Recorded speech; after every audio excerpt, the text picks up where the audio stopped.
تو جی بالکل، آج ہم بجلی چوری کے حوالے سے بات کریں گے اور کہنا یہ چاہتا ہوں کہ ملکی معیشت کی بحالی اور عوام کو بجلی کے بحران سے نکالنے کے لیے حکومت اور عسکری قیادت کے اقدامات کے ثمرات جو ہیں وہ سامنے آنا شروع ہو چکے ہیں۔ بجلی چوروں کے خلاف سخت کریک ڈاؤن سے ملک بھر سے اب تک 84 بلین روپے جو ہیں وہ وصول ہو چکے ہیں اور 62,000 سے زائد بجلی چور جو ہیں وہ گرفتار بھی کیے گئے ہیں۔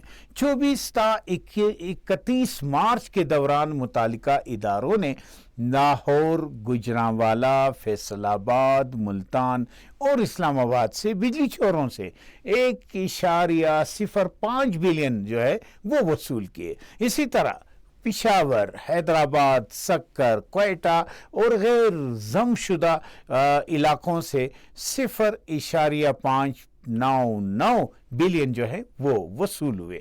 ملک بھر سے 24 مارچ سے لے کر 31 مارچ کے دوران بجلی چوروں کی گرفتاری جو عمل میں آئی ہے، ان کی تعداد جو ہے بجلی چوروں کی 241 ہے۔